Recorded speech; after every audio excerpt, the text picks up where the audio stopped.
Hello everybody, welcome back. It's Miss Kady with another Geek Out session. So today I'm super excited because I'm going to be talking about my all-time favorite musical. It's kind of underrated, not many people know about it, and I love it so much. It's called Daddy Longlegs. Disclaimer, sorry about the weird background, different from last week, and also I'm going to try to do this in one take, so if I'm like kind of awkward and like staggered, sorry. My brain doesn't work. But I'm super excited. Okay, so some fun facts about it. It's a book by John Kayard with music by Paul Gordon. It's based on the 1912 novel by Gene Webster. And this is a two-person musical. I love that. Because it's so simple and it's just like the two people telling the full story. And the original off-Broadway cast, because this never went to Broadway, the off-Broadway cast includes Megan McGinnis and Paul Alexander Nolan. And so Megan McGinnis played Jerusha Abbott, and Paul Alexander Nolan played Jervis Pendleton, aka Daddy Longlegs. Okay. And off-Broadway happened in 2015 at the Davenport Theater, and this show is set in early 20th century New England. So this is, just to kind of set it up, this is when, like, women were not obviously treated the same as men. They were not as educated, not really educated at all. But yeah, I just wanted to, like, set that up, because that's a big, thing in the show. Okay, so let's get into this. I have, like, a full outline of the show, all of my favorite parts. The whole show. I just wrote them down because I was like, there's so much in this show to like unpack that I was like, I'm gonna forget all of it. Because if you forget like one thing, like something later doesn't make sense. So like, yeah, yes. Okay. First off, Jerusha Abbott, main character. She is an orphan. They never say exactly how old she is. I'm assuming she's about like 18. Like she should be going to schooling. She should be going to university. She is the oldest orphan in the John Grier home. That's actually the opening number. And she takes care of the rest of the orphans in the orphanage. I mean, there are like people that work there obviously, but like she makes sure that like the younger ones are like doing what they're supposed to do and that they're like doing their chores, and when there are visitors that come that they're like dressed properly and that, you know, they're presentable. And okay, a trustee comes to visit, and this is what happens. There's this trustee, his name is Jervis Pendleton, but Jerusha does not know this. Jerusha is completely unaware that there is this man who's come to visit. She does not see his face at all. All she sees is his car lights a shadow on him when he goes inside. And so she sees that he's like super tall, but she doesn't see like how old he is. Like she can't tell. She doesn't see his face. She doesn't know his name, nothing. All she knows, he's tall. And so what happens is he talks to one of the hierarchy people in the orphanage and says, I want to be a trustee for one of your orphans. What you got? And so Jervis sees her writings, Jerusha's writings, and because she's a phenomenal writer, and he sees her writings and sees promise in them. So he decides, okay, I'm gonna give her a scholarship, room and board, pay for everything for her to go to university and major in writing. And so there's one little thing she has to do. She has to write him once a month. Just saying, like, here's what's going on in my life, this is what's going on in school, this is how I'm doing, you know, life update. But he will not respond to her. And so she finds this super weird, because she's like, what kind of person wants me to write to them, but not, like, he's not going to respond. So she's just going to be writing these empty letters to this person that's paying for her whole life. So she finds that strange. So she decides that she's like, well, if I have to write these letters, who am I gonna write them to? Like, I have to write it to someone. So she's like, I'm gonna give him a name, because all she knows is they call him Mr. Smith, and she knows that's not who that is. And so she's like, well, what am I gonna call him? And so she ends up deciding to call him Daddy Longlegs, just because he's so tall. And she knows nothing about him except that he's Mr. Smith. Oh, and that he's rich.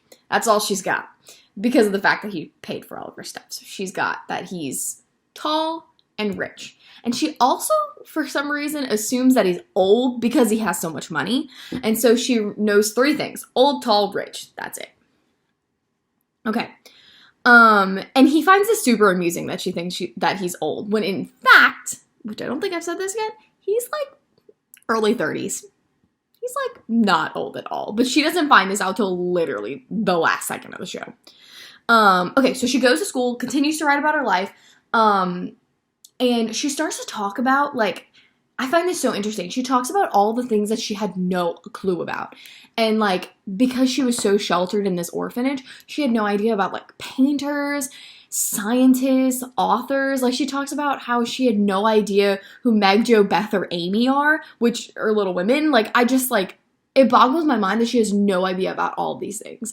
And she talks about, like, how she didn't know anything about, like, the Bible and, like, different things like that. Like, she just had no idea of, like, basic human knowledge that, like, me and you think are, you know, basic things. Like, you know, like, it's crazy. And she's, like, 18 years old. She should know these things. But it's crazy to think that, like, back then, not everyone had access to schooling, and that, like, she had no idea about these things. Okay, so next point, she fails her first 2 exams at university, and she's, like, so upset with herself because she thought that she could do better than that, but she honestly has, like, never been to school, so, like, she should give herself a break. But she's really angry at herself, and she tells Daddy Longlegs that she's super angry because she has no support system. She has no family. The people at the orphanage were not supportive, and so all she has is Daddy Longlegs. And she's angry at him for only supporting her because she's a charity, like a charity case. And so she gets so angry about it, writes it in a letter and sends it to him. And so he says that he's not going to respond to her, right? He breaks this a little bit. He sends her a bouquet of flowers, which he's like, well, I didn't technically, like, write her, so I don't really talk to her, but he does send her a bouquet of flowers, which is really sweet. Okay, so Daddy Longlegs, we're shifting a little bit. Gotta get a little more comfortable. Daddy Longlegs comes up with a plan, and he's like, you know what? I'm gonna meet Jerusha as the person that I really am, which is Jervis Pendleton. But I'm not going to tell her that I, Jervis Pendleton, am also Daddy Longlegs, if that makes sense. So Jerusha's she's unaware of his true identity as Jervis Pendleton. She doesn't even know who Jervis Pendleton is at this point.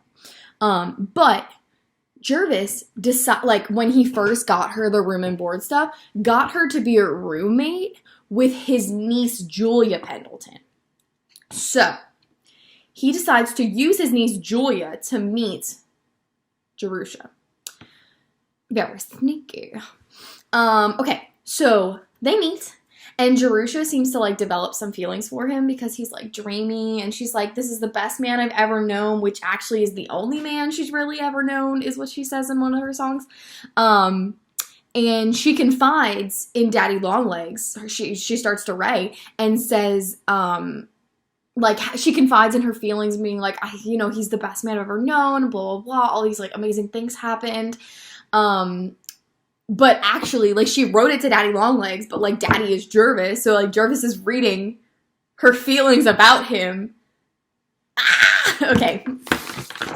Oh, I dropped my pen. Musket. Okay. I'm sorry that I'm a mess. I get so excited about this that, like, my brain. I'm glad I wrote this down because I would be a mess. Okay. Fast forward a little bit. We go to the summer. This is after her freshman year. So she just finished her first year. Jerusha is sent to Lock Willow Farm, which is a Pendleton property. But she doesn't realize it at first that it's a Pendleton property. When she does realize that it's a Pendleton property, she doesn't realize that Daddy sends her to Lock Willow Farm, but she doesn't make the connection that Daddy Longlegs is Jervis. Like, she just realizes it's a Pendleton property, and that's all she gets. She doesn't make the connection. And then at the end of Act 1, which is here, Jervis becomes, like, increasingly frustrated, and he's, like, pondering back and forth, like, do I come clean about being Daddy Longlegs, or do I just, like, keep this a secret from her? Because he starts to fall in love with her, and it's, oh, so good. Okay, Act 2. It's only been 10 minutes. Okay. Sophomore year. Well, she finishes sophomore year. There's like a song called Sophomore Year Studies. It's actually not on the original album, but it's in the score. She passes. That's all we get. We don't get anything about the actual year. And Jerusha asks Daddy Longlegs if she can stay with her other roommate, which her name is Sally McBride. She asks if she can stay with Sally's family for the summer instead of going to Lock Willow Farm, which is where Daddy Longlegs prefers her to stay. And he insists on her going back to Lock Willow Farm. And Jerusha writes a really angry letter saying that she can't forgive him for the controlling nature that he has, because she wants to go with Sally, but he says no. That's actually one of my favorite songs. It's called I Couldn't Know Someone Less. It's a great audition song. I'll talk about it a little later. I love that song. Okay. Next, Jervis visits Jerusha at Lock Willow Farm. And remember, she still doesn't know this is Daddy Longlegs. And they start to grow closer, start to have more feeling for each other, but they still, like, won't admit it. Okay. Fast forward 2 more years. Jerusha has completed her studies. She invites Mr. Smith, aka Daddy Longlegs, to finally meet him. She wants to meet him, and she's like, come to my graduation. He doesn't show up, obviously, because Julia also graduates, and Jervis goes for Julia. So, of course, Daddy Longlegs didn't actually show up, because Jervis is Daddy Longlegs. Okay. Jerusha writes that she will never speak to Daddy Longlegs again because he didn't show up at her graduation. And Jerusha ends up breaking this little, like, I'm never gonna talk to you again thing, because Jerusha wrote her first novel and she gets accepted with a publisher. So she writes to Daddy Longlegs and encloses a check to repay her college fees. And she decides that she's gonna pay off all of her college fees to so that she's debt-free from him.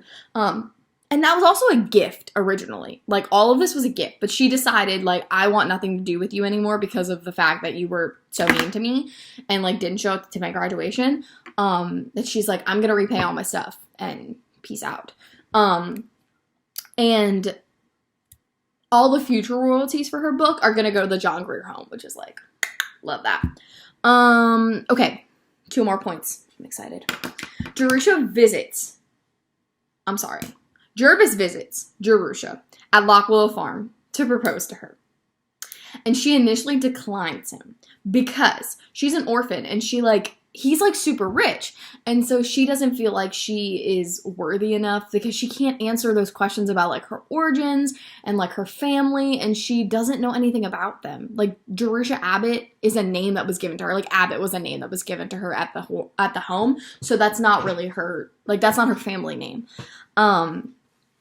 And so, but Jerusha does declare her love for Jervis. So he knows that.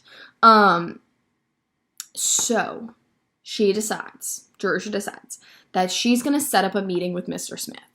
She is like, boom, I'm going to meet you. This is it.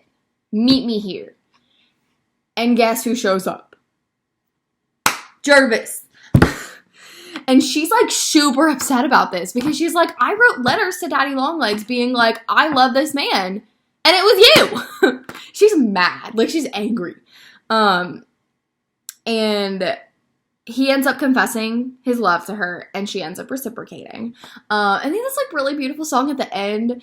It's called All This Time. And she says, like, all this time, like, I can't believe I didn't see all the signs, and, like, I can't believe I've been in love with you the whole time, and, like, So good. It's okay. I know this seems like a super like cheesy, I don't know, love story. It's so beautiful. Like it's appropriate for kids. It's got beautiful music. Like the way the show goes is like it's not specific like okay, there's a Jerusha solo, a Jervis solo. Like it doesn't like go back and forth like that. Actually the first 3 songs are Jerusha solos. It's a super demanding show though, because of all of that. They only have a couple of duets. There's not too many, but a lot of the duets, like they have a few like full duets where it's like clearly her verse, clearly his verse, and then they like come together. But like every one of their solos, almost every one of their solos, they'll be like singing their part, like it's almost all them, and then like the other one will have like a small harmony in like 1 or 2 places, and then like that's it, like that's all it is. So I don't really count that as a duet because it's just like a little bit.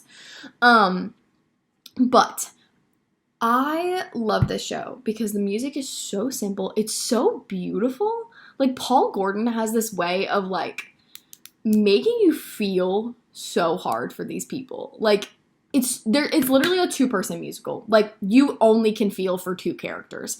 And you want them to get together. Like throughout the whole show, like I didn't know how it was going to end when I was first watching it. I was really like, I don't know if she's going to forgive him.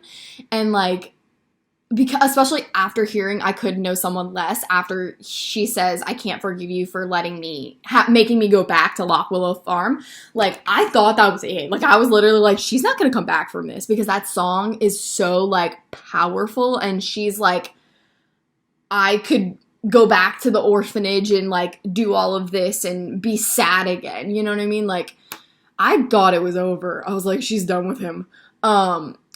But she has such a forgiving nature, and she's like, she not that she keeps coming back, but like she's so forgiving, and she gives him so many chances that like, I don't know. I'm so happy that he ends up like finally telling her at the end, and I'm so happy that like they get together at the end, because like she deserves so much happiness. Like she really does. Like she's suffered through so much in her orphanage, and she like took care of everyone, and I don't know, Jerusha is, like, my top number 1 role, like, ever.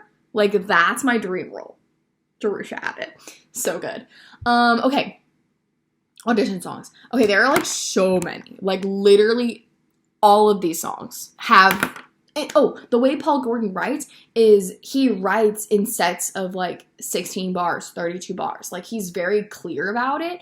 And so it's so easy to find audition music, like literally. Like I don't understand how people are not using this. I actually shouldn't be talking about this because you're gonna steal my audition pieces, because this is what I use. Okay, females. I think I Could Know Someone Less is like such a powerful ballad. I love that song so much. I'm trying to think. Like Other Girls. Oh, that's a good one. I've actually had some students use that song. So good. It's a really good piece about, she's talking, it's right when she goes to school. It's the very beginning of her schooling, and she's talking about how, like, all these other girls, like, the way they act and stuff, and she's like, I wish I could be like other girls, but, like, I just don't know anything about it. Like, she's like, I wish I could just, like, bake lemon pies like other girls. Like, she's so, like, silly. She's like, win the Nobel Prize like other girls. Like, she's so adorable. I love it. That's a really good one.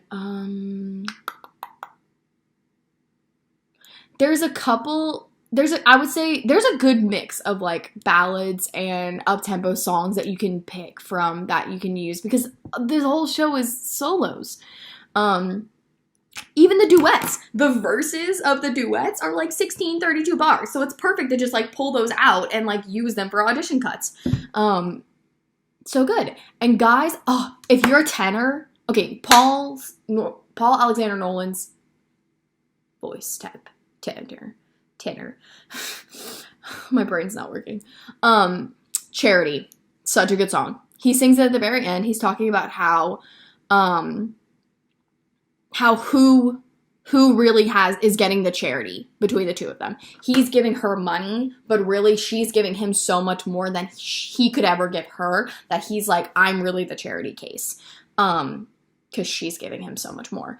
That one's so good. And I love it so much. What else? He has I'm a Beast reprise. That one's really good. She has I'm a Beast. He has I'm a Beast reprise. Both good songs. What else? She Thinks I'm Old is really funny. It's when she, in the very beginning, when she writes the letter about saying that he's old, and he's like reacting to it, saying that it's really funny that she thinks he's old. Other songs in the show. There's so many. There's so many songs. But yeah, no, this is such a good show to like use for audition pieces. And it's so, I'm gonna say this a million times, it's so simplistic. It's so beautiful. Like I could listen to the soundtrack over and over and over forever. Favorite top show ever, right there. Right there. Okay, well, that's kind of all I have. I just wanted to like tell you about the show and talk about, because it's my favorite, and like you can literally ask anyone. Like I love this show so much. It is my dream role. And I wanted to share it with all of you because this is such a good show, and I wish more people knew about it, because people don't really know too much about two-person musicals, because I don't know, musicals are normally like, let's do a big production and make it all jazz hands, and like I'm totally here for that. I love that. But also, like, I like the really, like, simplistic, let's make it small, intimate, talk about real ideas and feelings and mushy stuff. Okay, well, I love you guys. I'll see you all next week. Have a great day. Stay safe and healthy. Bye, guys.